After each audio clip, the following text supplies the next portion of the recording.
Muy buenas noches a todos. En nombre de Diálogos Corporativos, auspiciado por la Facultad Libre de Derecho de Monterrey, les damos la más cordial bienvenida a nuestro diálogo corporativo del día de hoy dentro del marco de este último año, el semestre pasado y este semestre, de las fuentes de financiamiento empresarial, en donde el tema que vamos a abordar en la sesión de hoy es las fintech y sus servicios financieros, para la cual pues tenemos, como de costumbre, panel de lujo. Nos acompaña el licenciado Carlos Valderrama, el licenciado Jorge Cárdenas y el licenciado Patricio Yáñez.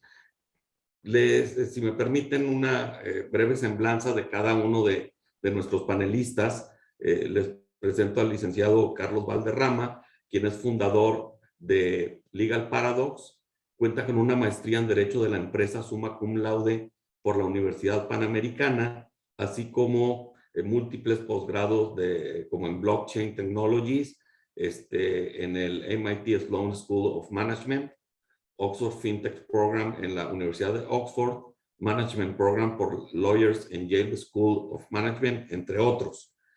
Participa en el Consejo de Administración de FinTech y entidades financieras reguladas, formando parte del Comité Consultivo Internacional de la British Blockchain Association, y es presidente del Grupo de Trabajo Blockchain en México para la alianza LACchain, fungiendo como FinTech Regulatory Advisor del programa Servicios Financieros de la Embajada Británica en México, y representa a México en el Blockchain Association Forum. Es profesor en la Maestría de Finanzas de la Universidad Panamericana, así como en diversos seminarios en FinTech y Blockchain del ITAM y el TEC de Monterrey. Es autor de diversas publicaciones, incluyendo la coautoría del libro Ley para regular las instituciones de tecnología financiera: contexto, contenido e implicaciones. Gracias, Carlos, bienvenido. Está también con nosotros el licenciado Jorge Cárdenas. Jorge es egresado de la licenciatura en Derecho en la Facultad Libre de Derecho de Monterrey, donde estudió la maestría en Derecho de los Negocios, graduándose en el año de 2019. Jorge colaboró con el despacho Baker McKenzie en las oficinas de Monterrey y Londres. Posteriormente trabajó como abogado senior en la firma Ernst & Young y como asociado en Hogan Lovells. Actualmente se encuentra integrado como asociado senior de Fegamo y Basaf Abogados en las prácticas de Mergers and Acquisitions, corporativo y FinTech. En el ecosistema FinTech participó junto con Mauricio de Mucha en la creación de Red Girasol SAPI de CB, siendo la primer crowdfunding solar en Latinoamérica, en donde es accionista y secretario no miembro del Consejo de Administración. Sociedad que se encuentra en proceso para autorización para adoptar el esquema de institución de financiamiento colectivo, fondeando hasta este momento más de 700 proyectos con 15,000 inversionistas. Bienvenido, Jorge. Y Gracias, nos acompaña Patricio Yáñez. Patricio es licenciado en Derecho por el TEC de Monterrey y cuenta con una maestría en Derecho Financiero por la Universidad Panamericana. Asimismo, cuenta con diversos cursos de especialización en materias como FinTech, privacidad de datos, ciberseguridad, Private Equity y Venture Capital, entre otros. Durante su carrera, Patricio ha representado a diversas empresas del ecosistema FinTech en el proceso de autorización para operar y organizarse como instituciones de tecnología financiera ante la Comisión Nacional Bancaria de Valores y Banco de México, y también ha asistido a emprendedores en estructuración e implementación de modelos de negocio FinTech que no constituyen actividades reguladas, así como inversionistas y startups FinTech en sus inversiones de capital, deuda o esquemas híbridos. Patricio cuenta con experiencia representando empresas públicas y privadas, bancos y fondos nacionales extranjeras en coinversiones, fusiones, adquisiciones, gobierno por corporativo, entre otras. Es abogado asociado de la firma Villarreal BGF Abogados. Bienvenido, Patricio. Y pues bueno, también a nuestros invitados, como vamos y es costumbre en diálogos corporativos en esta modalidad virtual, vamos a tener la presentación de nuestros panelistas y para el final de la presentación va a haber un bloque de preguntas y respuestas que les agradeceremos nos hagan por medio de la plataforma ahí que tienen ustedes a la mano en la parte inferior de sus pantallas. Y pues dicho esto, muchísimas gracias por su tiempo y por compartir con nosotros este conocimiento en FinTech a nuestros panelistas y pues les cedo la palabra. Muchas gracias.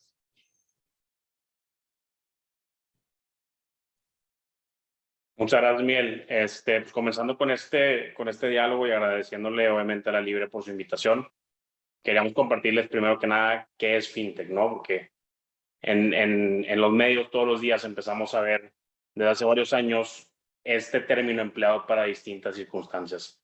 Lo vemos muy relacionado a servicios financieros, a ahorro, a bancos, y recientemente hemos tenido muchísimo crecimiento también en materia de inversiones, particularmente recayendo en México y Latinoamérica, en esta área en particular. Entonces, el término de FinTech viene de Financial Technology. Entonces, su traducción pues, básicamente es cualquier tecnología financiera, y así de hecho lo define la Conducef, cualquier tecnología financiera que se utilice por empresas para ofrecer productos, servicios financieros, haciendo uso de tecnologías de la información y comunicación, ya sean páginas de internet, redes sociales, aplicaciones móviles, y de esa manera promover sus servicios al público en general.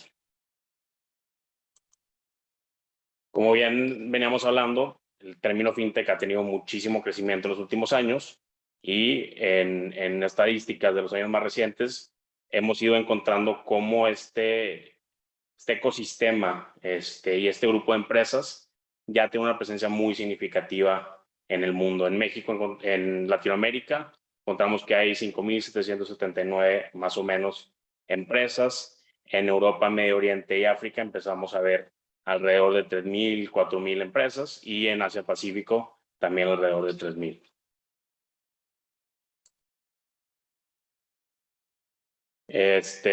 Como estadísticas, para el 2015 Goldman Sachs estimaba que la entrada en vigor y la implementación de tecnologías disruptivas en los sistemas financieros iba a tener un impacto de alrededor de 4.7 trillones en servicios financieros.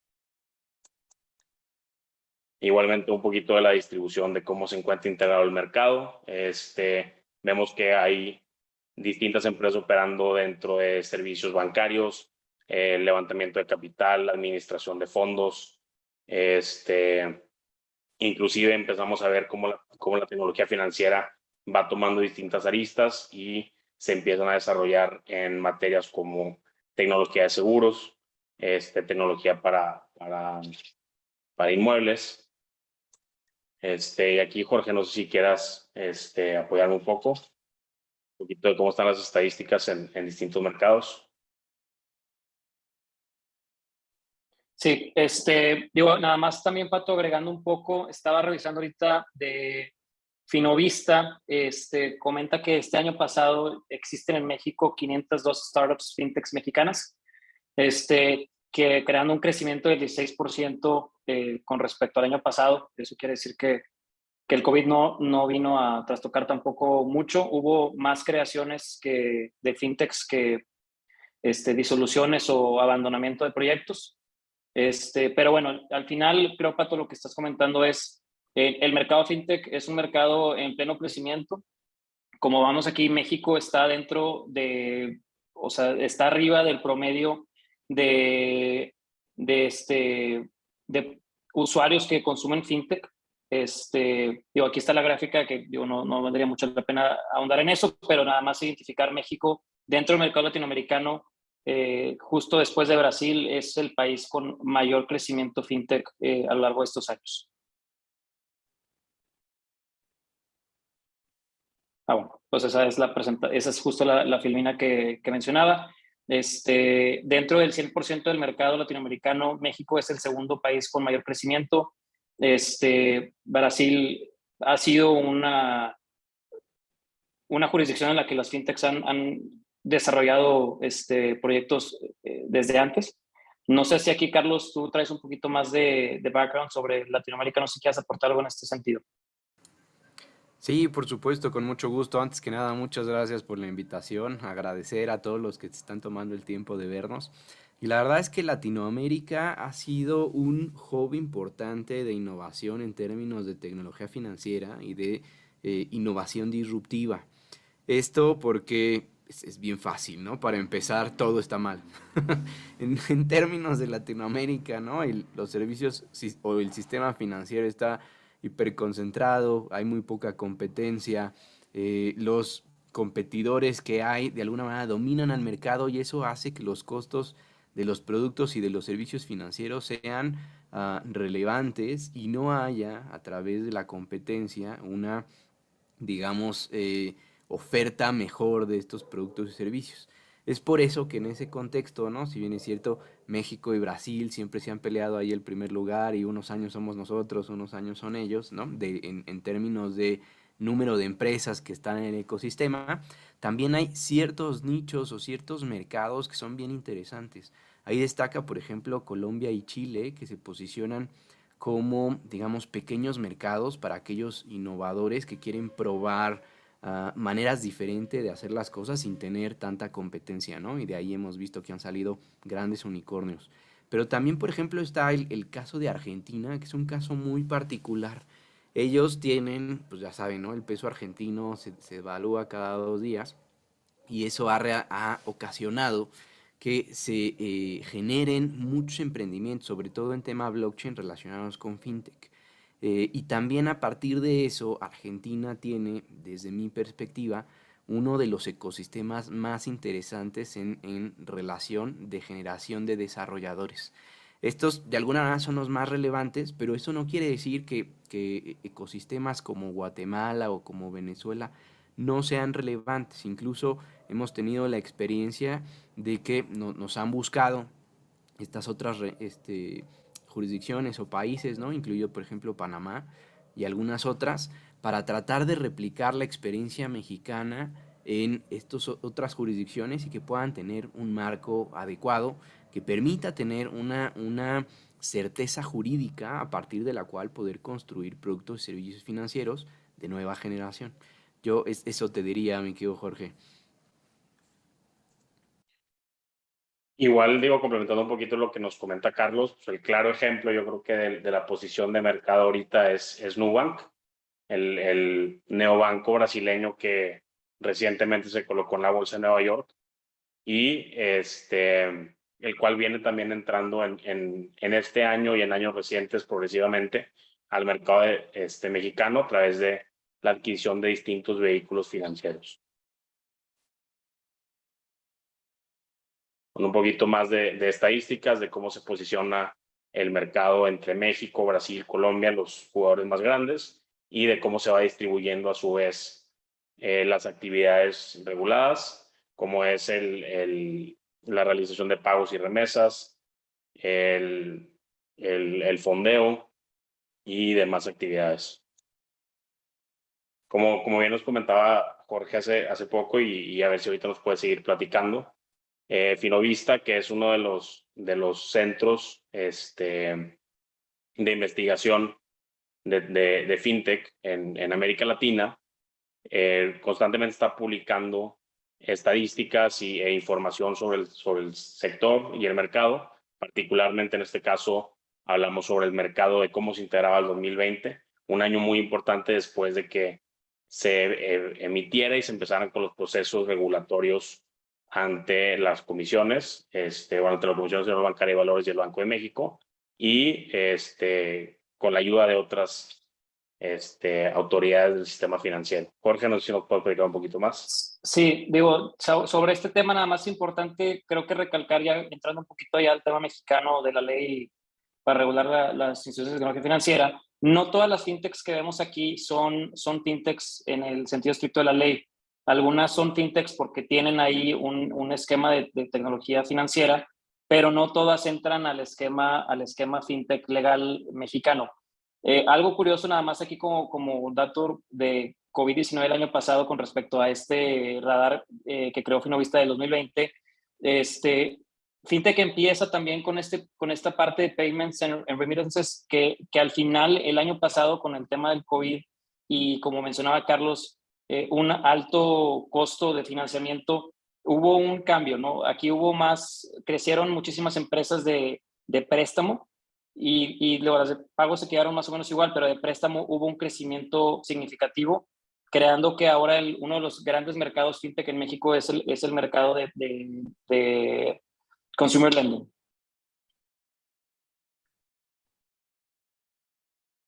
Bueno, esta gráfica está un poco desactualizada. Bueno, digo, al final ahí es lo que comentábamos ahí rápido. Este año ya pasamos las 500 fintechs en México. Digo, y ha ido exponencialmente creciendo el mercado fintech en México.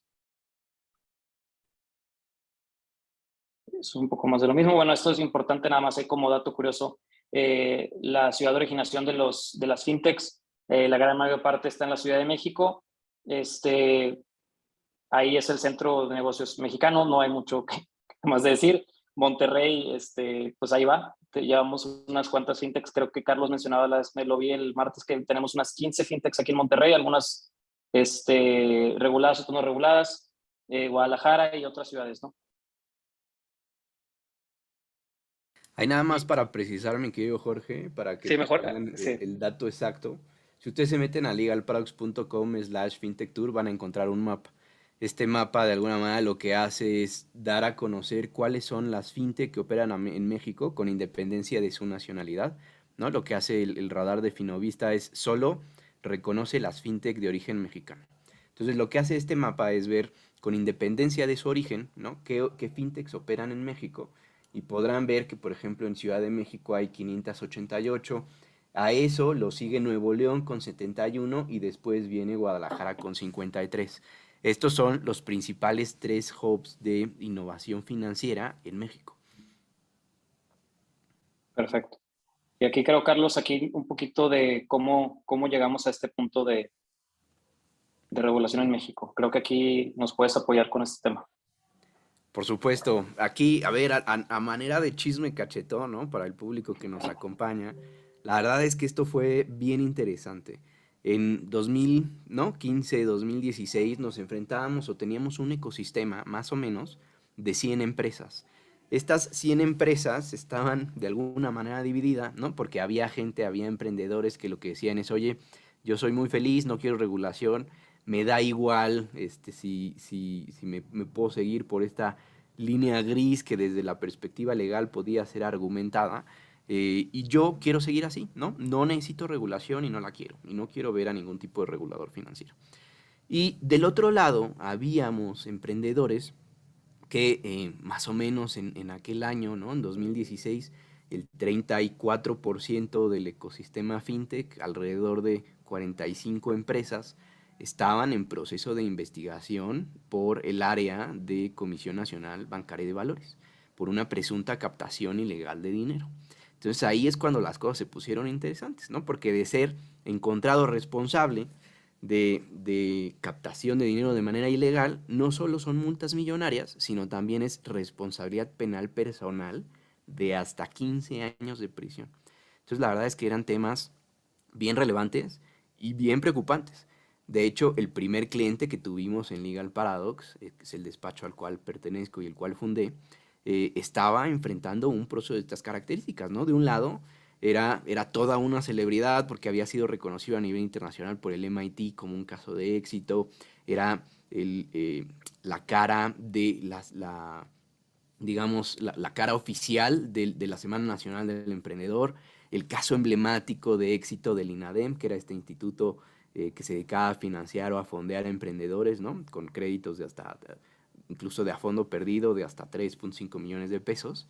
Y estaba gozando, ¿no? De un reconocimiento impresionante. Incluso el gobierno francés, por ejemplo, le dio un grant para ir a poner su modelo de negocio que tenía en México en Francia. Pero del otro lado, pues tenía este proceso, ¿no? de investigación por parte de Comisión Nacional Bancaria de Valores. Y fueron, tanto para él como para nosotros, los 6 meses más largos de la historia. O sea, tener la responsabilidad de la libertad personal de alguien que además era tu amigo, híjole, no se lo deseo a nadie. La verdad es que fueron 6 meses muy difíciles para mí, no pude dormir, ¿no? Imagínense él, o sea, yo solo era el abogado.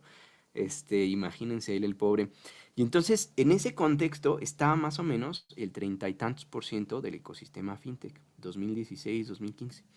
Entonces, lo que decíamos de este lado era, a ver, sí necesitamos regulación y sí necesitamos tener certeza. Necesitamos saber qué sí y qué no podemos hacer.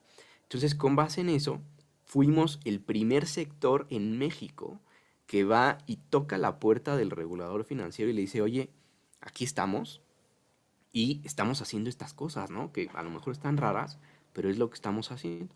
Tuvimos algo así como 274 reuniones con el regulador financiero para tratar de transmitirle qué era lo que estábamos haciendo y cómo no solo era conveniente, sino también era necesario que se emitiera un marco regulatorio en este respecto. Entonces eso, digamos que pasó primero con el regulador, se circularon en 2016 los primeros borradores de esta nueva llamada Ley FinTech, ¿no? Que es la ley para regular las instituciones de tecnología financiera. Después, la verdad es que ya estábamos muy nerviosos porque avanzaba el tiempo y no veíamos claro. Incluso, y otra vez, ¿no? Otro chisme cachetón, que incluso todo lo que se diga aquí, insisto, es como Las Vegas, ¿no? Se queda aquí. Y el tema fue, eh, tuvimos que tener una reunión a puerta cerrada con Lord Mayor en aquel momento y el entonces presidente Enrique Peña Nieto para obtener un compromiso de su parte para impulsar, ahora sí, ¿no? La presentación de la ley ante las cámaras. Y así fue, ¿no? O sea, se tuvo la reunión y acto seguido se presentó, se aprobó por unanimidad en cámara, en las dos cámaras, ¿no? Diputados y senadores. Y la verdad es que fue muy interesante porque teníamos que explicarle, ¿no? A las cámaras, a diputados y senadores de qué iba esto. Entonces, que vieran, ¿no? Tecnología financiera, pues de por sí, finanzas son complicadas y luego meten tecnología, pues todavía es un grado más avanzado. Así pasó, ¿no? En 2018 se emite el marco regulatorio y se queda cierta reserva o cierta zozobra de cierta parte del ecosistema emprendedor diciendo, oye, lo hicimos mal, no teníamos que generar un marco regulatorio para esto, ¿no? Teníamos que seguir del lado de lo que era posible, pero no estaba previsto en el marco regulatorio, ¿no? Entonces, estábamos en esa disyuntiva y a mí me parece que pues, hay que ver los resultados. A partir de este lanzamiento del marco regulatorio, que ojo, o sea, México fue el primer país del mundo que lo que dijo fue, voy a emitir un marco regulatorio específico. El resto del mundo, previo a México, lo que hizo fue tomar su marco regulatorio vigente, hacer las modificaciones y prever este tipo de instituciones de tecnología financiera y algunas otras cosas que platicaremos más adelante. Pero México fue el primero que emitió un marco normativo, ¿no? Entonces eso fue súper interesante. Podría seguir hablando de estos temas, Sí. pero me parece que tendríamos que seguir con el resto de la presentación. Sí, De o hecho, aquí nada Jorge, más no como, sé. sí, para complementar un poquito, yo creo que de la parte ya como empresa, yo me acuerdo 2016, Red Girasol, estábamos Mauricio platicando y me dice, oye, pues traigo esta idea, vamos a crear un modelo, digo, porque México no es el primer país que obviamente crea fintech, estaba Mauricio basándose en una compañía americana que traía un modelo de negocios muy parecido, europeos, que también sabía cómo funcionaban y me dice, oye, pues es que hay que hacer esto, hay que captar dinero del público para prestar el dinero a la gente que compre paneles solares, porque al final de cuentas Mauricio estudió ingeniero en desarrollo sustentable y traía la idea de hacer un cambio en el mundo, ¿no? Así empezó algo muy romántico. Pero luego empezamos a ver el tema que menciona Carlos de nos vamos a la ley de instituciones de crédito, vemos que es una actividad prohibida, vimos que ya estaba la FICO, que es una asociación que ahorita comentaremos de ella, y ya estaba o sea, un mundo ahí de gente, un ecosistema de gente creando, realmente innovando, porque algo que como menciona Carlos y Pato, este ecosistema es un ecosistema disruptivo. No había forma en la que la tecnología fuera a esperar al derecho a que fuera a modificar sus leyes o o sea, reformar las leyes actuales, decretar una ley nueva, que fue lo que finalmente pasó. Entonces, el ecosistema siguió creciendo y siguió financiándose y llega el 2018 y finalmente obtenemos la ley, pero sí hubo un punto ahí en el que, como menciona Carlos, hubo ese nervio porque ya había muchos jugadores que estaban dentro de este artículo 103 de la Ley de Instituciones de Crédito y que estábamos haciendo una actividad que pudiera considerarse prohibida. Y prácticamente innovando en contratos, viendo cómo funcionaba, fue algo medio curioso porque al final no hubo ningún riesgo latente, nunca nos llegaron ninguna notificación ni nada, pero sabíamos que estábamos haciendo algo que podía verse mal al final, pero era disromper como ese sistema de nada más ir con un banco y pedir un crédito, ¿no? Que eso es finalmente lo que hablaremos más adelante con el financiamiento colectivo. Sí, igual, compartiendo un poquito de lo que dice Carlos y Jorge, es todo lo que fue el 2021, si no me equivoco, la comisión emitió también alrededor de 20 y tantos y 30 y tantos avisos de investigación a otras empresas, otras startups nuevas, que inclusive también empezaron a encuadrar hasta el 2021 estos supuestos del artículo 103 de la Ley de Instituciones de Crédito de captación ilegal de recursos, y que al final del día, aún y cuando está emitida la ley, sigue siendo una línea muy delgada entre la captación y la no captación de recursos del público.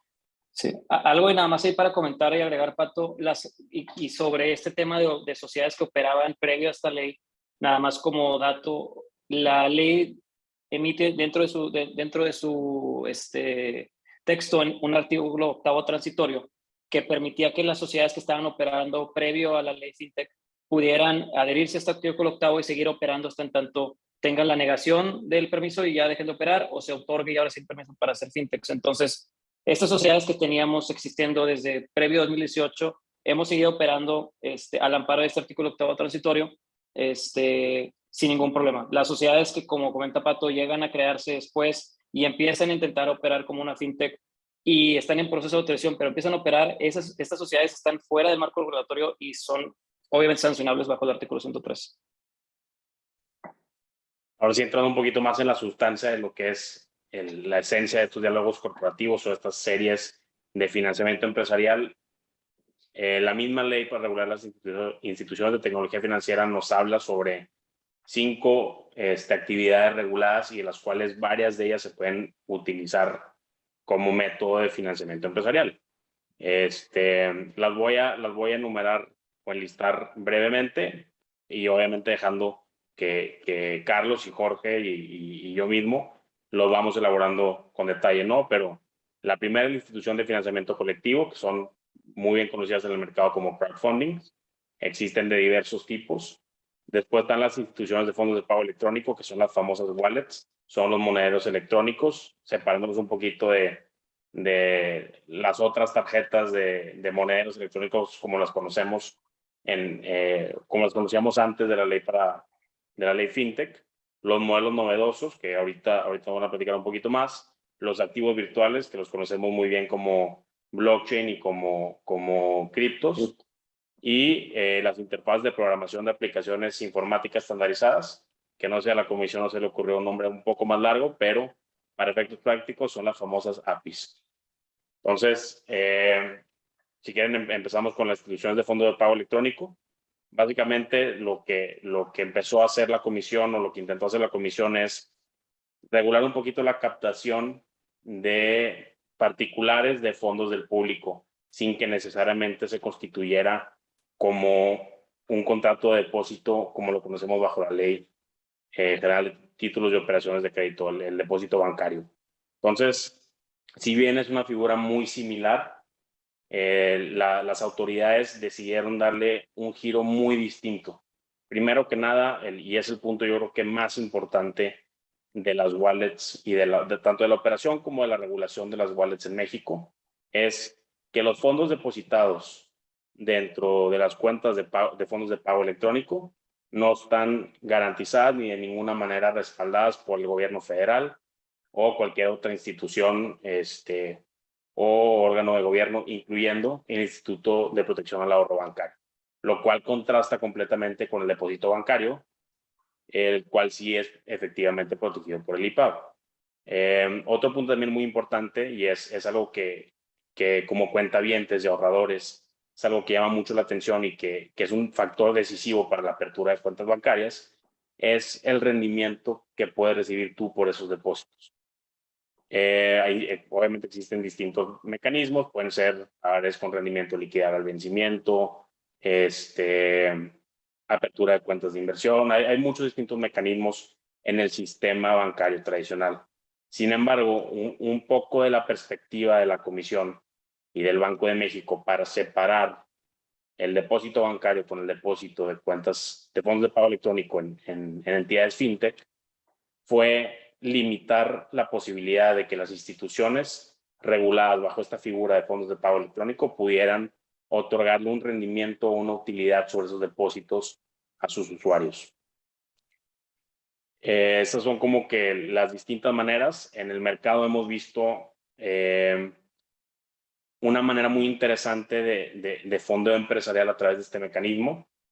No necesariamente como una manera de financiar un proyecto, sino como una manera de obtener recursos para realizar otro proyecto. No sé si haya tenido sentido como que esa expresión, pero un ejemplo muy claro son las cuentas como se llaman, las cuentas de depósito para fondear un proyecto de beneficencia, ¿no? O una cuenta de depósito para que después sea colectivamente usada para algo sin constituir una inversión de capital o una inversión de deuda, que eso ya es algo de lo que nos va a platicar Jorge un poquito más con el financiamiento colectivo. No sé si quieran seguir Carlos o Jorge platicando un poquito de las demás actividades reguladas. Adelante, Jorge, si quieres, con institución de financiamiento colectivo. Va. Bueno, preparé aquí como un esquema estilo Roble. No sé si está por ahí, pero pero vamos a dividirlo un poquito de por qué, qué es lo que crea la necesidad de crear estos crowdfundings, cuáles son los jugadores, los tipos de crowdfundings, las obligaciones, derechos, y luego ya quiero entrar algo un poquito más societario de cómo qué cambia dentro de los estatutos, que tener una crowdfunding, ese apellido de financiamiento colectivo, ¿no? Entonces, de acuerdo a la Secretaría de Economía, 7 de cada 10 empleos son generados por pymes. Y estas pymes tienen un problema porque el obtener recursos financieros es algo que es muy caro, muy complicado, piden demasiadas garantías, de alguna forma se hace muy caro crear y crecer una pyme, ¿no? Entonces, a raíz de esto, jugadores fintechs crean un esquema que se llama financiamiento colectivo, que en inglés es crowdfunding, que básicamente son empresas que tienen como objetivo poner en contacto a personas del público en general con el fin de que entre ellas se otorguen un financiamiento. Las crowdfundings lo harían de manera habitual y profesional y únicamente sería a través de plataformas digitales, interfaces digitales, páginas de internet o cualquier medio digital que se les pueda ocurrir. Eso es lo que define la ley como una crowdfunding, ¿no? Entonces, el marco regulatorio que aplica a las fintechs, específicamente también a las crowdfunding, sería la ley para regular las instituciones de tecnología financiera y disposiciones de carácter general que emite Conducef, que emite el Banco de México, que llegase a emitir cualquier autoridad que sea necesaria que regule este negocio, ¿no? Entonces, dentro de esta fintech, crowdfunding, hay diferentes jugadores. El primer jugador es el solicitante, que básicamente es la persona que llega a la empresa fintech y le dice, necesito un financiamiento. ¿Para qué? Pues depende de la fintech lo que va a pedir, ¿no? Luego, después de que ya con la fintech, existe otro jugador, que es el inversionista, que es el que pone el dinero para prestarle al solicitante. Entonces, ¿qué pasa? Cuando la fintech recibe una solicitud de un solicitante de que quiere financiamiento, esta fintech tiene que hacer una investigación, que ahorita les voy a platicar de cómo se hace, sobre este solicitante y a su vez pone un historial crediticio, un ranking crediticio y le pone un interés. Este proyecto se pone en una página de internet de la fintech y se fondea a través de inversionistas. La gente se mete a la página de internet y dice, yo le quiero meter 100 pesos a Jorge porque quiere comprar paneles solares y me mete 100 pesos ahí. Estos son los jugadores: solicitante, inversionista, la sociedad fintech y el regulador, que la regulador sería la Comisión Nacional de Bolsa de Valores por excelencia, que es la autoridad que regula mayormente las fintechs, el Banco de México, la Secretaría de Hacienda y Crédito Público, en caso de que tenga algo que ver con seguros y fianzas, estaría la Comisión de Seguros y Fianzas y la CONSAR. En algunos casos, como en el de Girasol, hay terceros. Esos terceros no entran en un esquema fintech. Simplemente serían prestadores de servicios que están ahí, pero no necesariamente serían regulados. Hasta aquí no sé si, Pato, Carlos, alguna duda o algo que no haya quedado claro para el público. No sé si nos quieres compartir, por ejemplo, un poquito de cómo opera el financiamiento de deuda. Digo, la misma ley prevé los esquemas. Sí. El de deuda, que es el de Red Girasol. Sí, ahí vamos. Capital y las demás. Mira, los tipos de crowdfunding, hay 3. Bajo la ley FinTech son 3. El primero es el de deuda, que es el otorgar préstamos, créditos mutuos o cualquier otro financiamiento que va a causar un pasivo directo o contingente a los solicitantes.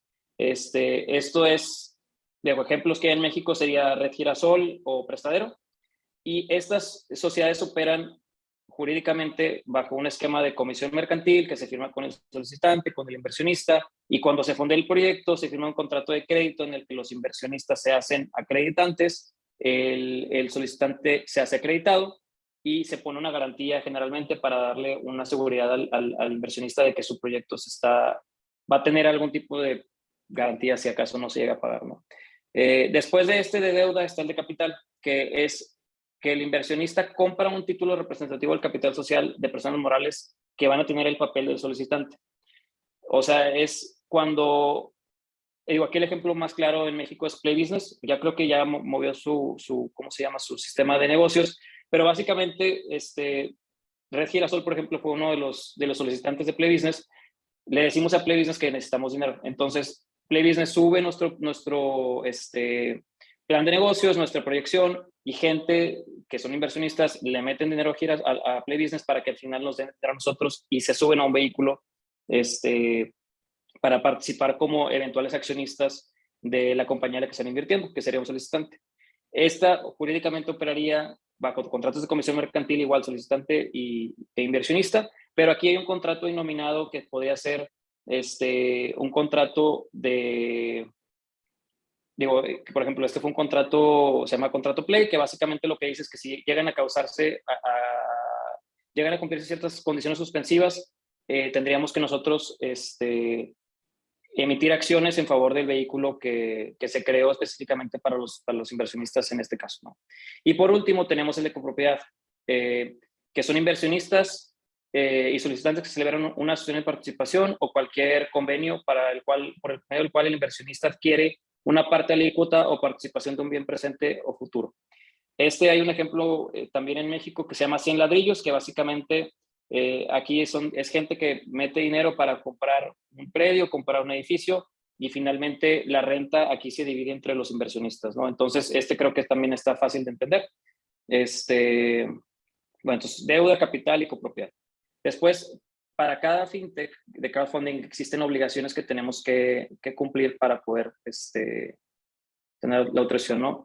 La primera es dar a conocer a inversionistas criterios de selección de los solicitantes y proyectos, ¿no? Entonces tenemos que investigar solvencia, historial crediticio, capacidad de pago, ingresos estimados del acreditado y su relación con otros créditos y pasivos que tengan. Esto básicamente se hace a través de una búsqueda en buró de crédito.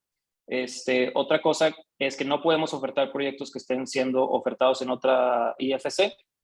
Tenemos que analizar e informar de forma sencilla a los inversionistas de los riesgos. Esto fue un punto muy importante por Conducef cuando estaba revisando los contratos, era que básicamente no pusiéramos tecnicismos, era hacer el contrato a nivel cancha lo más que pudiéramos para que cualquier persona pudiera entenderlo. Tenemos que tener a disposición de los inversionistas la información acerca del comportamiento de los pagos de los solicitantes y segregando cada operación, porque un inversionista puede participar en diferentes proyectos y el estado de cuenta tendría que mostrar cada pago de cada solicitante. Tenemos que proporcionar los métodos para formalizar las operaciones. Esto también es importante. Las fintechs no pueden firmar en papel, todo tiene que ser de manera digital, bajo la ley de firma electrónica avanzada o la ley de código de comercio, ¿no? Aquí es algo curioso, pero no podemos imprimir nada en papel, si no podríamos seguir operando. Tenemos que y otra cosa, establecer esquemas para compartir el riesgo con los inversionistas. Esto quiere decir que si un solicitante no paga, el riesgo no podría ser completamente del solicitante, tendríamos que repartirlo entre los inversionistas y nosotros. Y bueno, ya para no hacerlo más largo, me gustaría ver un poquito de los estatutos, qué es lo que modificaríamos en una sociedad normal, una SAPI normal, para poder ser una fintech. El capital social mínimo de las fintechs está regulado. Tenemos que tener por lo menos la gran mayoría 500,000 UDIs. Si llegase a bajar, tendríamos que actualizarlo porque es un requisito que nos pone a una disposición. Tenemos restricción a la transmisión de acciones bajo el artículo 41 y 42 de la ley FinTech. Tendríamos que pedir autorización en caso de que el control llegase a cambiar y tendríamos que pedir autorización a la Comisión Nacional Bancaria de Valores. Y la administración de la compañía es un híbrido entre sociedad bursátil y una sociedad normal, en la que tenemos que tener consejeros independientes, se crean comités obligatoriamente y tenemos que tener un oficial de cumplimiento avalado por la comisión. Creo que, Pato, Carlos, no sé si falte algo, pero básicamente es eso. A mí nada, me gustaría complementarlo un poquito, que se me hace muy interesante precisamente como veníamos hablando de la disrupción, de cómo el financiamiento colectivo de deuda acerca un poquito con pequeños emprendedores o con en general personas que buscan un crédito pero que no son elegibles necesariamente con un banco, con una SOFOM, y pueden acceder a este mecanismo de sindicación de crédito que realmente es muy accesible para empresas muy grandes, pero no necesariamente para el gran público en general. Igualmente el financiamiento colectivo de capital, que pues si bien ahorita nos comentabas de Play Business, que igual tengo entendido que ya cambió su modelo de negocio, Snowball MX es una plataforma que opera muy similar a una especie de mercado de valores, o más bien un mercado de capitales privado, en el cual obviamente los valores que se ofrecen no son valores inscritos en el Registro Nacional de Valores, no están colocados o en Viva o en la BMW, pero que al final del día pueden ser suscritos por inversionistas privados, por personas físicas, por otras personas, y pertenecer en mayor o menor medida como accionista en una sociedad mercantil. Sí.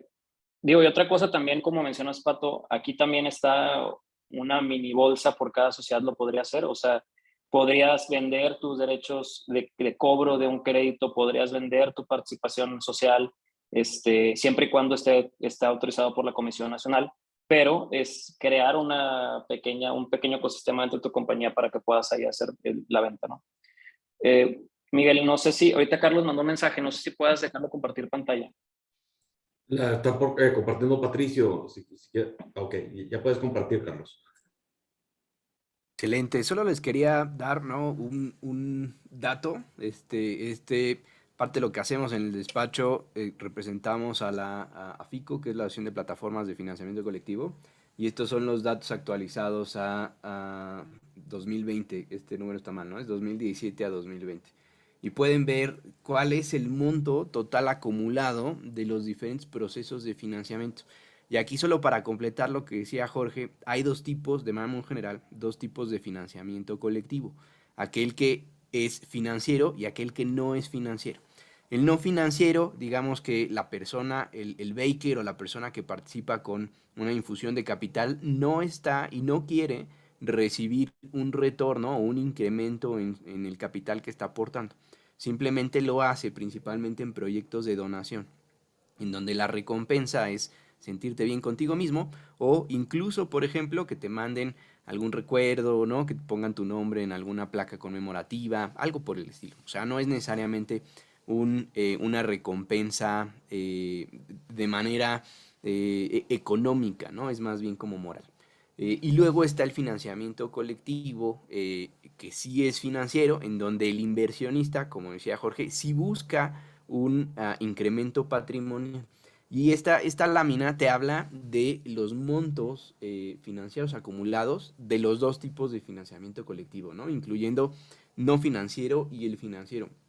Y aquí es bien interesante, o al menos a mí me parece, que en un país como México, en donde principalmente o primordialmente se da mucha importancia al negocio de real estate, ¿no? Incluso por ahí hay comentarios que dicen que es el negocio de abuelitas, porque todo el mundo, ¿no? Tiene ahí fuertes cantidades invertidas. que solo el 17% de todo el monto financiado acumulado haya sido para el sector inmobiliario.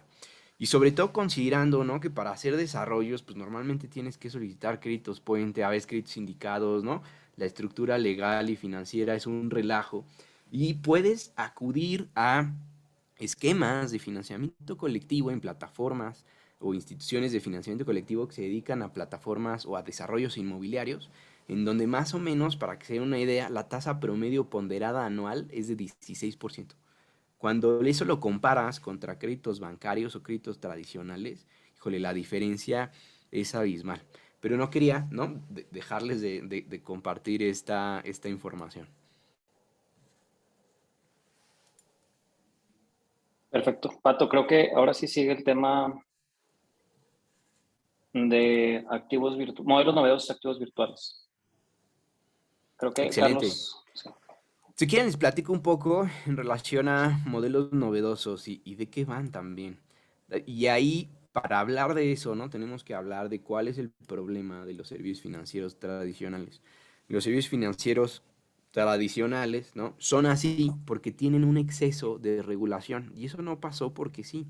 O sea, pasó porque en México tuvimos una crisis económica en el 94 con el error de diciembre. Después hubo una crisis internacional en el 2008, ¿no?, en donde vimos temblar a todo el sistema financiero internacional a través de la puesta de productos sofisticados financieros en manos de usuarios no sofisticados. Y a partir de eso, ¿no?, crear un esquema de colocación de estos productos en mercados a través de lo que se conoce como bursatilizaciones, es decir, traer a valor presente flujos futuros, este tipo de contratos o de productos, ¿no?, en donde vimos que eso hace de manera general temblar al sistema financiero internacional. Muchos bancos caen, ¿no?, algunos de ellos son rescatados, pero digamos que estas dos crisis específicas lo que generan es que nuestros marcos regulatorios se vayan endureciendo y vayan generando regulación que incluso en algunas ocasiones podría ser en exceso. Eso genera a su vez que al interior de las entidades financieras tradicionales se genera un ejército increíble de abogados internos. Por ejemplo, BBVA tiene algo así como 68 abogados internos más asesores externos, ¿no? O sea, es una locura completamente. La chamba de estos abogados es decir cómo no se puede innovar porque hay un marco regulatorio que lo previene. Entonces, en ese contexto es que entra la figura de modelo novedoso. Y a diferencia, ¿no?, de nuestro marco regulatorio mexicano, que viene de una tradición de derecho romano francesa, en donde tendemos a codificar todo. O sea, por ejemplo, tenemos reglas para el contrato de compra-venta, tenemos reglas para el contrato de arrendamiento, ¿no? Tenemos reglas para cada tipo de contrato. Y si no sabemos qué tipo de contrato es un contrato atípico y también tiene reglas. Entonces, esta figura de modelo novedoso la tomamos del derecho anglosajón, que descansa más en una construcción de principios y decisiones jurisprudenciales, y con base en eso lo que dijimos es, bueno, hay un hecho fundamental que no podemos negar. La tecnología y la realidad va primero. Después viene la reacción regulatoria. Entonces, lo que dijimos es, los modelos novedosos lo que van a poder hacer es permitir que esta innovación disruptiva suceda tanto al interior de entidades financieras normales, ¿no?, tradicionales, como en startups, que lo que quieren hacer es una prestación de servicios financieros que utiliza herramientas o medios tecnológicos con modalidades diferentes a las existentes al momento en el que se otorga la autorización. Y esto es bien importante, ¿no? El requisito que te pide es herramientas o medios tecnológicos con modalidades distintas a las que se ofrecen. Eso lo que te da es la ventaja de poder hacer lo que se te ocurra en principio, ¿no? Lo que también es necesario decir es que los modelos novedosos son como este Holy Grail, todo el mundo habla de ellos, pero nadie ha visto uno, ¿no? A la fecha, digamos que esta figura está desde 2018. En nuestro despacho hemos llevado ya 6 casos. De estos 6 casos, algunos no han sido autorizados, otros han sido como una carrera de resistencia, ¿no? Te pido más cosas, y voy incrementando la vara hasta que te canse y entonces tratar de sacarte por ahí. Y hay algunos otros que ya están en proceso de decisión final, ¿no? Ahí veremos si estos modelos se pueden convertir en una realidad. Y de manera muy general, pues hay modelos novedosos para entidades financieras tradicionales o hay los conocidos como puros, que son para startups, ¿no? La diferencia es que para startups tú puedes operar durante 2 años de manera inicial, que puede ser prorrogable un año más, con ciertas limitaciones en términos de número de clientes, volumen transaccional y operativo, volumen general global que vas a manejar. Y para las entidades financieras tradicionales, eso es de 1 año, prorrogable un año más. Eso, de manera muy general, en términos de modelos novedosos, ¿no? Entonces, digamos, el ratio legis detrás de un modelo novedoso es tener la posibilidad de, con independencia de que exista ya un marco regulatorio lo suficientemente importante digamos, jurídicamente, ¿no? que permite eliminar o disminuir los riesgos sistémicos, también está esta posibilidad de innovar de manera disruptiva. Luego, cuando pasamos a hablar de activos virtuales, el tema de activos virtuales es bien interesante. Otra vez, ¿no? Chisme cachetón, cuando estábamos negociando y cabildeando el marco regulatorio, se prevían 3 figuras de entidades financieras nuevas.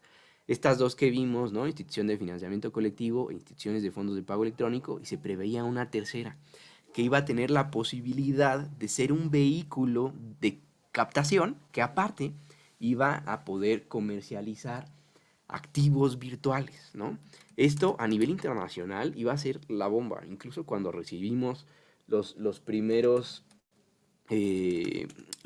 drafts, la verdad es que estábamos muy emocionados, porque a nivel internacional apenas estaba empezando a hablar de estos temas. Incluso lo que se dijo, ¿no? A nivel de marco regulatorio, en términos de la llamada ley FinTech, fue que Banco de México, o sea, que estas entidades iban a poder operar con activos virtuales, además de las instituciones de crédito, lo cual es impresionante. A nivel internacional no había tal cosa. Y dependiendo de lo que dijera Banco de México, ¿no? Entonces, lo que nosotros esperábamos en aquel momento es que Banco de México definiera lo que se conoce en términos de blockchain como la taxonomía o la naturaleza jurídica de los tokens. Que eso se está discutiendo a nivel internacional, ¿no? Incluso yo me acuerdo que estaba como parte del comité de consultivo internacional de la British Blockchain Association, una de las sesiones más relevantes de blockchain a nivel mundial. Estábamos comentando esto, ¿no? Que había pues, diferentes tipos de tokens, ¿no? A nivel internacional, los 2 más relevantes puestos por Estados Unidos son Security Tokens y Utility Tokens, pero hay una gama diferente de tokens y para qué pueden ser usados, ¿no? Dentro de eso están los NFTs, por ejemplo, que últimamente están muy de moda, pero también los tokens que pueden de alguna manera representar en el mundo digital un activo subyacente como un bien inmueble o una acción o un valor para efectos de la ley del mercado de valores, y eso tiene otras implicaciones, ¿no? Entonces, cuando estaba este proceso de negociación en cabildeo, estaban muy emocionados porque lo que dijimos es, bueno, las grandes personalidades de Banco de México van a venir a poner orden a nivel internacional y van a determinar la taxonomía de los activos virtuales. Yo, grata decepción, ¿no? Lo que terminó pasando es que Banco de México dijo, en este momento necesitamos determinar una sana distancia, visionarios, porque esto fue pre-pandemia, ¿no? Una sana distancia entre los activos virtuales y el sistema financiero. Y estas 3 entidades, las instituciones de financiamiento colectivo, instituciones de fondos de pago electrónico e instituciones de crédito, van a poder operar con activos virtuales en la medida en la que no lo hagan de manera directa y si quieren hacerlo, lo pueden hacer para operaciones internas, ¿no? Quien tenga 2 gramos de conocimiento de blockchain se va a poder dar cuenta que un blockchain usado para una operación interna no tiene caso, es simplemente un Excel con superpoderes. Entonces, hasta ahí el tema de activos virtuales, ¿no? Entonces ahorita se está viendo por bancos grandes la posibilidad de transaccionar con esto. Lo único que les puedo decir es que se va a poner bueno. Y luego, hablando del tema de interfaces de programación de aplicaciones informáticas estandarizadas, ¿no? Conocidas como APIs, esto básicamente lo que se dijo es, a ver, a nivel internacional existe una cosa que se creó en UK, en el Reino Unido, en donde el Departamento del Tesoro hace una solicitud al Open Data Institute para decirle, oye, a mí me parece que si empezamos a compartir datos financieros, se podrían generar una mayor competencia.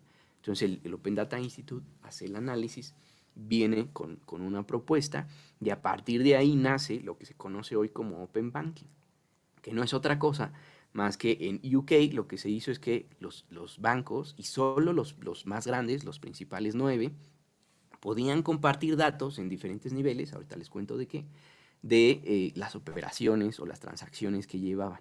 Eso abría la puerta a un sinnúmero de aplicaciones. Entonces, cuando estamos negociando esto, llega el Open Data Institute con el apoyo de la Embajada Británica, nos piden a nosotros hacer el análisis legal de la viabilidad de las APIs, y a lo que se llega es, no vamos a hacer Open Banking solo aplica a los bancos, eso es muy aburrido, vamos a ir un poco más allá y lo vamos a hacer y lo vamos a abrir a todo el sistema financiero. Entonces creamos lo que se conoce como Open Finance, que es la posibilidad de compartir datos en 3 niveles.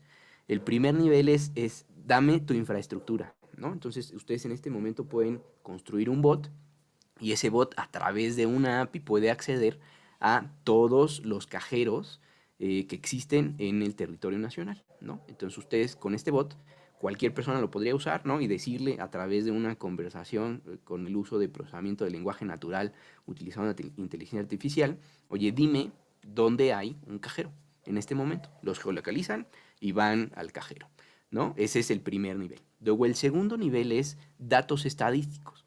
Entonces yo, por ejemplo, podría preguntarme, oye, en Monterrey, aparte de que en este momento no tienen agua, ¿qué más está sucediendo? Entonces a lo mejor me podrían decir, oye, pues es que en Monterrey, fíjate que los tickets promedio de consumos en restaurantes son los más altos de México, ¿no? Y me podrían dar ese dato usando estas APIs para temas estadísticos. Y el tercer nivel es datos personales de un sujeto individual o determinado. Entonces imaginémonos, por ejemplo, que Jorge en este momento se vuelve loco y dice, quiero comprar un penthouse en Monterrey y el más caro, ¿no? Entonces para eso Jorge evidentemente va a necesitar un crédito. Para solicitar un crédito de manera tradicional, pues tendría que ir a su banco tiene que tener todos los estados de cuenta o sus operaciones, su histórico, ¿no? Tiene que consultar buró de crédito y hacer una serie de movimientos que solo el banco en donde tiene ahorita sus operaciones lo podría dar muy rápido. Si Jorge va a otro banco diferente, que no es en donde tiene sus cuentas, sus estados bancarios, tiene que llegar con toda la información, ¿no? De estados de cuenta, transacciones, historial, para que se pueda hacer este acercamiento. A través de las APIs, lo que se dice es que si Jorge le da el consentimiento del banco A al banco B de compartir todos sus datos históricos a través de una interfaz, lo podría acceder. Eso, para pronto, lo que quiere decir, ¿no? Es que cualquier tercero, no necesariamente una entidad financiera regulada, podría utilizar APIs para ofrecer o brindar productos o servicios financieros, que incluso pudieran estar regulados.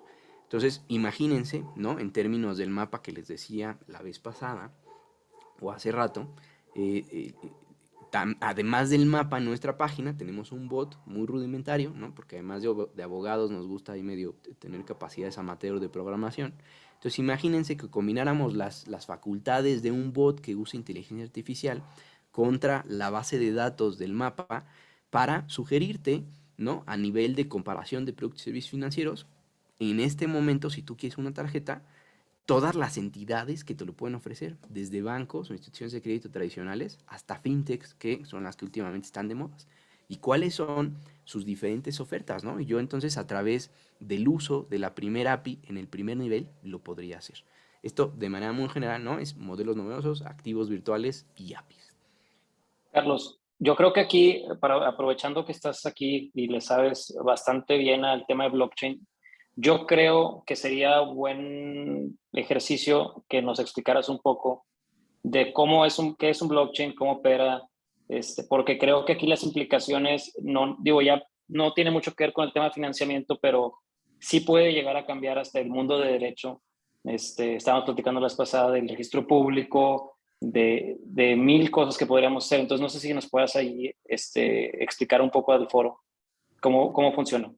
Sí, por supuesto. A ver, y tendría que empezar, ¿no? Diciendo que blockchain es la combinación de todo lo que no entendemos del dinero con todo lo que no entendemos de las computadoras. Eso es básicamente blockchain, ¿no? Y vamos a dar un ejemplo práctico. Digamos que normalmente cuando nosotros hacíamos un registro, una transacción financiera, si nos remontamos a la antigüedad, lo que se hacía era tener en un libro, ¿no? En un libro físico, un registro, en donde yo decía, Jorge, en este momento, le debe a Patricio 50 pesos, ¿no? Ese era mi registro.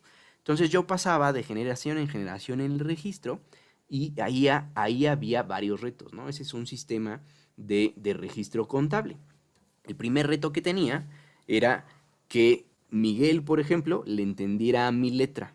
Para los que no me conocen, yo escribo en arameo antiguo, que es una lengua romance que ya está extinta, lo cual quiere decir que nadie le entiende a mi letra, ¿no? Nadie sabe qué quiero decir. Entonces Miguel tendría ese reto primero de saber qué carajos dije y luego de llevar esa contabilidad de manera adecuada, ¿no? Y de pasarlo de generación en generación. Después evolucionamos un poco más, ¿no? Y empezamos a crear registros contables informáticos en donde ya no era un tema mi letra, ya se tenía ese registro, pero se tenía en un sistema centralizado. ¿Eso qué quiere decir? Que yo solo podía o tenía ese poder de controlar el registro y de llevar las anotaciones. Después fuimos evolucionando un poco más, ¿no? Y creamos un registro descentralizado. Que, por ejemplo, eso no es otra cosa más que un Google Forms. Si yo en este momento les pongo un sheet o un Excel en Drive de Google, todos en este momento podríamos acceder a ese registro, está descentralizado, todos ustedes pueden acceder a ese registro, pero el gran problema o la gran desventaja es que si yo pongo el primer asiento, la primera transacción, ¿no? Jorge le debe a Patricio 50 pesos, Miguel o cualquiera de los participantes que están en este momento podría modificar ese registro. Entonces, no nos sirve mucho, ¿no? Lo que viene a hacer blockchain es usar una serie de herramientas como la encriptación, como el SHA-256 para el protocolo de Bitcoin, por ejemplo, y algunas otras aptitudes que lo que hacen es que ese registro descentralizado al que todos tenemos acceso sea inmutable y permanente y en los blockchain públicos sea completamente transparente. ¿Eso qué quiere decir? Que yo en este momento podría escribir una transacción y esa transacción se escribe en un bloque que se liga con el bloque de abajo. Entonces, si yo quiero modificar la transacción original, tendría que modificar toda la cadena entera. Para hacer eso, necesitaría algo así como la fuerza de 2 soles. En este momento no se puede hacer. A lo mejor con computación cuántica, ¿no? Lo podríamos lograr, pero pues del otro lado también se tendrían las mismas herramientas para crear un mejor protocolo en términos de blockchain. Entonces, de manera muy general, ¿no? Blockchain lo que hace es ser este registro distribuido, descentralizado, que no depende de mí, depende de todos los participantes del ecosistema que se llaman o se denominan nodos, que va guardando información, ¿no? Es un registro, o como me gusta decir, un Excel con superpoderes que no es posible modificar. Y eso tiene grandes efectos porque comparte de las aplicaciones de blockchain están los contratos inteligentes, que no es otra cosa más que obligaciones de dar o de hacer que están sujetas a una condición suspensiva o resolutoria, de cuya realización futura incierta, como toda condición, depende la actualización de esa obligación de dar o de hacer. Entonces imagínense, ¿no? A lo mejor eso estuvo muy complejo, pero imagínense si yo en este momento le digo a Jorge, oye Jorge, te voy a vender mi carro, ¿no? Si me das en este momento 50 pesos. Entonces imagínense que construimos un contrato inteligente para que esté parametrizado, para que en el momento que detecte que Jorge me manda esos 50 pesos, el contrato le pasa de manera automática, sin que medie mi voluntad, la propiedad de ese bien. Y entonces a partir de eso empezamos a construir el concepto de Smart Property y de muchas otras cosas, como por ejemplo un registro público descentralizado para el registro de la propiedad y que en casos, ¿no? Como sucedió de sismos en Ciudad de México, el último, pues se perdieron muchos registros. Tenemos clientes que no han podido acceder a escrituras públicas, ¿no? Porque pues, se perdieron. Entonces imagínense este registro público descentralizado al que todos podamos tener acceso en tiempo real, pero que solo ciertas personas que son los registradores, ¿no? O los notarios tengan ciertas aptitudes de validación previstas en el mismo código y que todo esto se haga de manera automática y completamente digital. Entonces, como bien dice Jorge, es todo un mundo el tema de blockchain y daría tema para 25 pláticas de estas. Entonces, si quieren, con mucho gusto en el futuro podemos regresar a estos temas.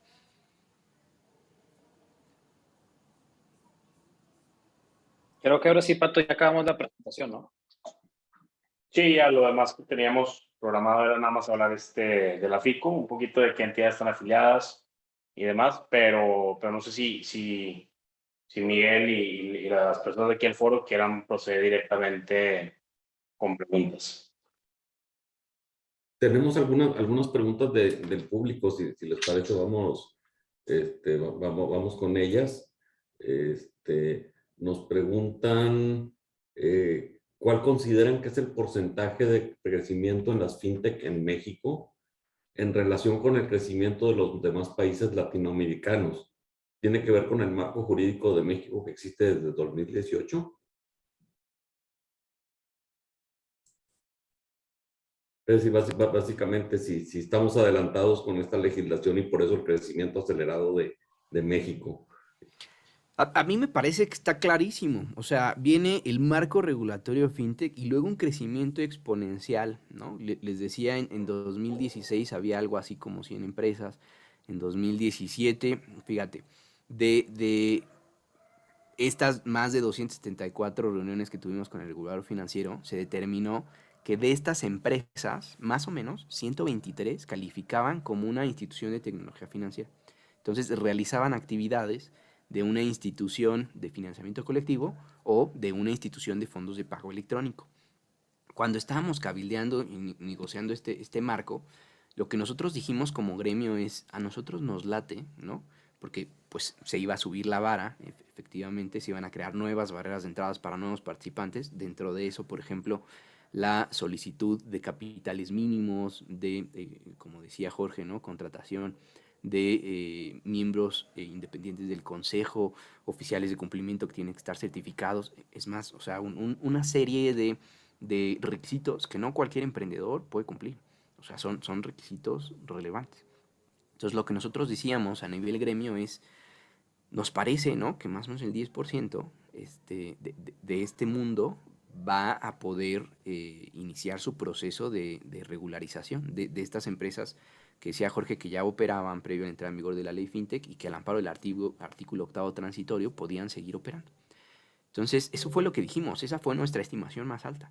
Y oh sorpresa, ¿no? Nos damos cuenta que a la fecha ya han habido más de 120 solicitudes solo para estos dos temas. Y ya dijimos, FinTech no es solo instituciones de tecnología financiera.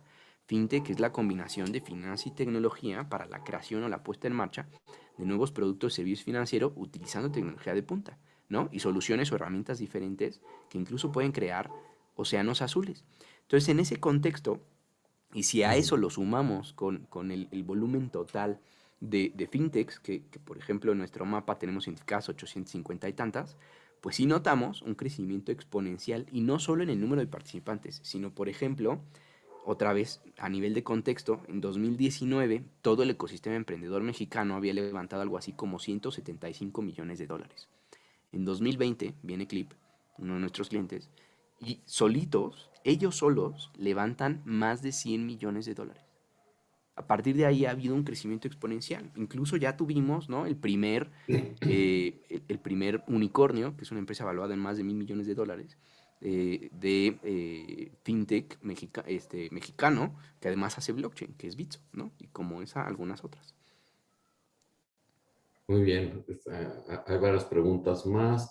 Tengo esta que dice, dentro del capital social, ya que en algunos casos puede ser en especie, ¿se podría agregar al mismo capital criptomonedas como NFTs y hacer operaciones de esa misma forma?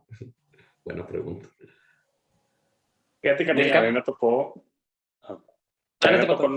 a mí me tocó en uno de los procesos regulatorios en los que participé, precisamente esta pregunta con la Comisión y el Banco de México, no necesariamente enfocado al tema de los NFTs, en ese entonces todavía no tenían la fuerza que tienen ahorita, pero sobre la aportación en especie de los accionistas y su cómputo para efectos del capital social. Y la posición de la Comisión y del Banco de México era muy similar a lo que son los mecanismos o las llamadas alertas tempranas que tienen los bancos, que era, oye, tu capital social está evaluado en 500,000 UDIs, es el mínimo regulatorio. Entonces, tú tienes que tomar todas las medidas necesarias tendientes para que el valor real, tanto reflejado en activos como en tu balance general, sea el equivalente a 500,000 UDIs. Si en cualquier momento detectamos como autoridades que tu capital social por las aportaciones en especie son menores a ese valor, entonces tú tienes que empezar a implementar tus mecanismos de alerta temprana, que pueden ser llamadas de capital, pueden ser aportaciones adicionales de los socios, capitalización de utilidades retenidas, distintos mecanismos hay que utilices tú. Entonces, si bien la ley todavía no te regula el tema de los NFTs como un bien tangible, porque sí tiene ciertas características de bien, pero que no es necesariamente un bien fungible. Entonces, sería un tema muy interpretativo para las autoridades el determinar si un NFT o un activo virtual puede computar para efectos de un capital social, ya sea de entidad regulada o de entidad no regulada, ¿no? Porque también, si no es una entidad regulada, entras en este supuesto de la Ley General de Sociedades Mercantiles de depositar esos bienes, no tener los certificados definitivos de acciones por 2 años y posterior a esos 2 años realizar la evaluación de esas acciones y emitir, ya sea la alta o la baja, dependiendo del valor, las acciones representativas de esa aportación en especie.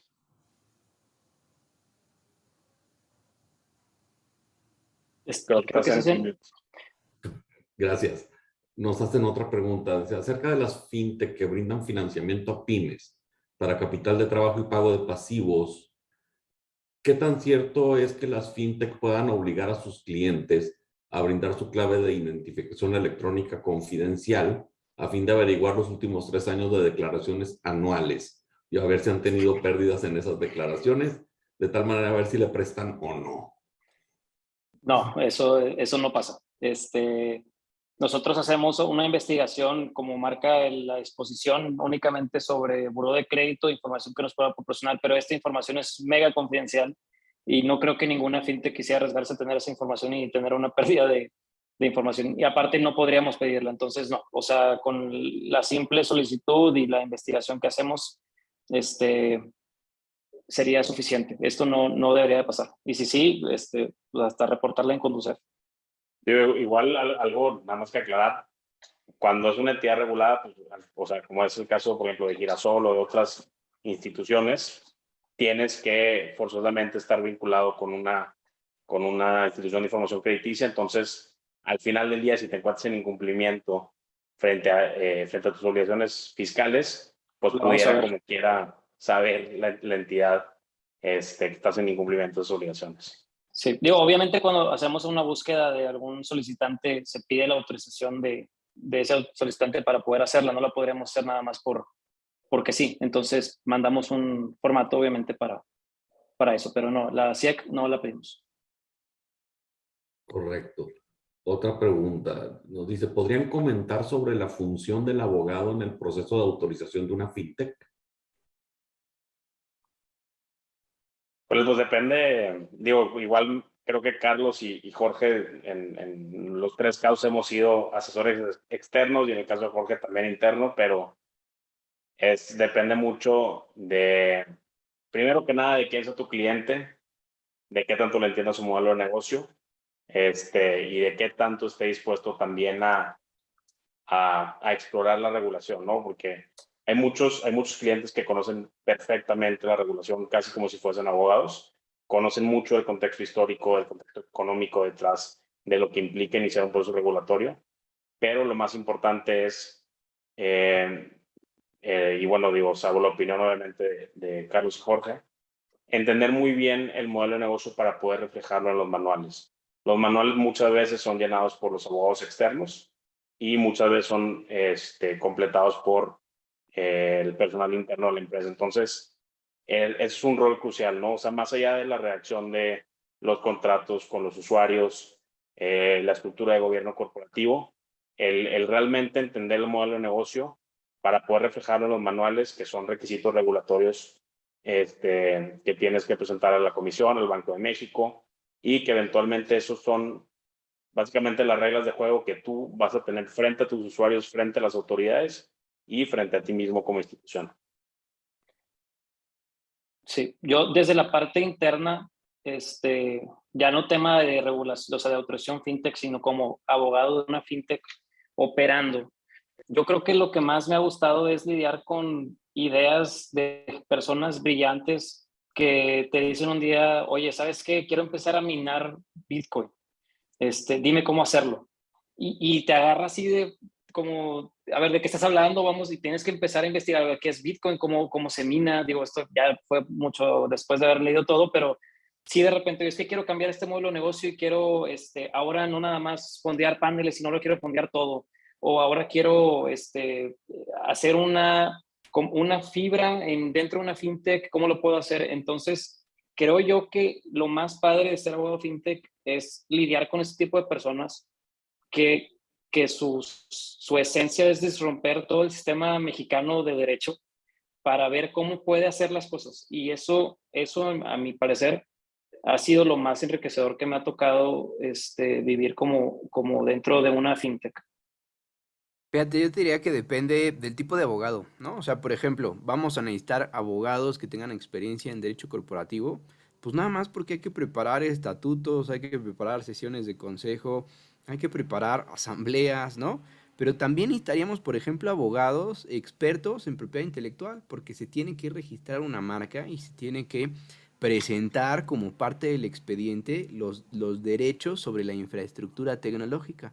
Pero también necesitamos abogados en materia de protección de datos personales, porque tenemos que construir avisos de privacidad, manuales de protección de datos personales, ¿no? Contratos con los clientes, términos y condiciones, avisos, condiciones del sitio, pero también necesitamos abogados que sepan del negocio, porque tenemos que construir el plan de negocio, manual de operaciones, ¿no? Manual de control interno.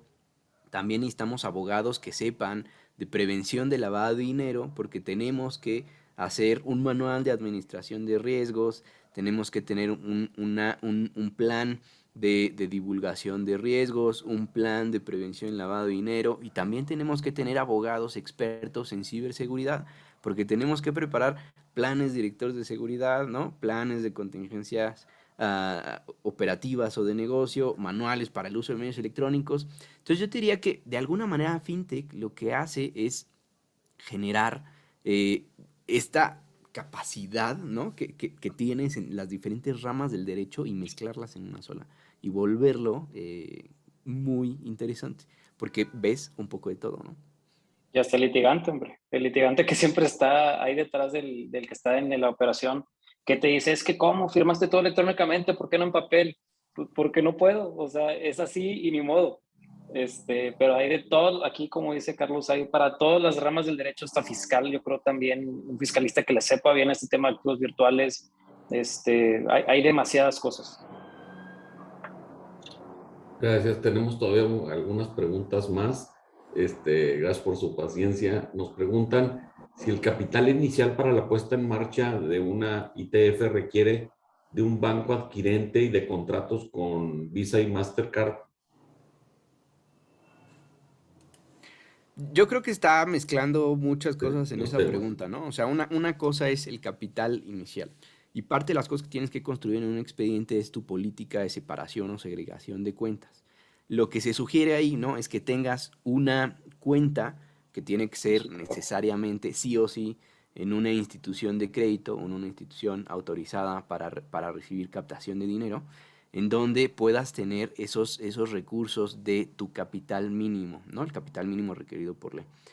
incluso un poco más, porque en los procesos fácticos, ¿no? Cuando se está haciendo el análisis de tu viabilidad de negocio y las proyecciones financieras, normalmente resulta que el capital mínimo legal obligatorio no te alcanza para mantener tu operación por al menos 3 años, que es lo que espera en este momento el regulador financiero. Entonces siempre tiene que ser un poco más, ¿no? Eso es una cosa.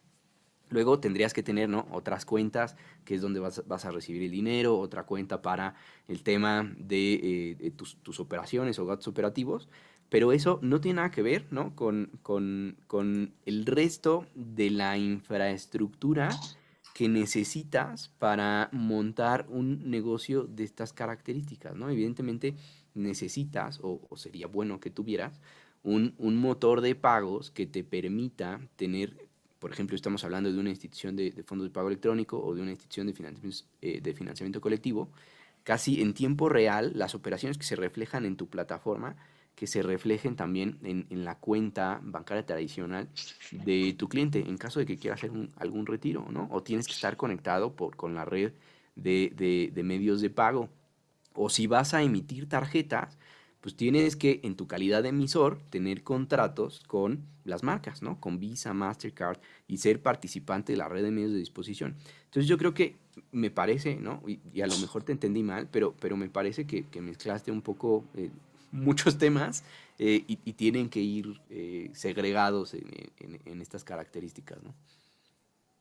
Muy bien, todavía hay unas más, pero ya por tiempo les aviento la última que está, me va a doler esta. A mí como abogado bancario financiero, dice, ¿ustedes consideran que la tecnología financiera en un futuro acabe con los sistemas financieros tradicionales como los conocemos hoy en día? Yo sinceramente no creo, en un corto plazo, la verdad no lo veo, principalmente porque existe el riesgo de las plataformas de tecnología financiera actuales en el que no hay un respaldo del gobierno por los fondos, y creo que eso tiene un impacto, no sé si llamarlo negativo, pero es una realidad. O sea, aquí no hay un IPAB que nos esté cuidando el dinero. Sería excelente, o sea, si las fintechs pudieran superar estas bancas tradicionales, yo no vería, digo, pero al final tienen que vivir de la mano. Al final yo creo que es eso, ¿no? Carlos, Pato. Fíjate, bueno, si quieres, Patricio, adelante. Bueno, no, yo igual es lo que pensaba. O sea, si vemos, por ejemplo, el sector como crédito de ahorro popular, que tienen otros esquemas completamente diferentes, no hay nada que me lleve a pensar que la banca tradicional va a desaparecer, porque además, digo, si bien tenemos jugadores fintech muy grandes, también la banca tradicional tiene otras facultades completamente mucho más amplias, y que realmente la fintech, por su especialización, por la tecnología, capital humano, etcétera, pues no tienen capacidad de desarrollar. Fíjate, de ahí, si me preguntas a mí, para empezar, yo soy bias, ¿no? Porque yo amo estas cosas. Entonces, yo no te diría, en el futuro van a acabar con el sistema financiero tradicional. Ahorita lo están haciendo. Ejemplo rápido y práctico. Guerra entre Ucrania y Rusia. Lo que sucedió a nivel internacional fue, vamos a quitarle a Rusia y a sus bancos el acceso al sistema SWIFT. El sistema SWIFT es un sistema internacional que te permite hacer pagos internacionales, ¿no? Y entonces esa fue la restricción desde la parte de política monetaria internacional para tratar de doblegar a Rusia en estas actividades bélicas. La respuesta de Rusia es, voy a usar blockchain, voy a usar activos virtuales. A ver, deténme. Y entonces, de un plumazo, ¿no? Acabó con el sistema financiero tradicional. Y ahora las operaciones en Rusia o las donaciones que se están haciendo a Ucrania están usando blockchain, activos virtuales. Entonces yo te diría, no es esto un tema de futuro. Esto lo estamos viviendo hoy. Pues sí, sí. Pues interesantísimo todos estos temas. A quienes nos dedicamos y nos gustan los temas de financiamiento, la verdad, una delicia escuchar lo que ustedes nos han presentado el día de hoy. En nombre de Diálogos Corporativos de la Facultad Libre de Derecho de Monterrey, pues les queremos dar las gracias, Patricio, Jorge, Carlos, magnífica exposición, y a todos los que nos acompañaron, gracias por su atención como siempre a Diálogos Corporativos, y pues estén pendientes de nuestras redes para los próximos eventos del próximo mes. Como saben, normalmente los últimos miércoles de cada mes. Entonces, estén al pendiente. Buenas noches a todos y un abrazo. Gracias a todos. Gracias. Buenas noches.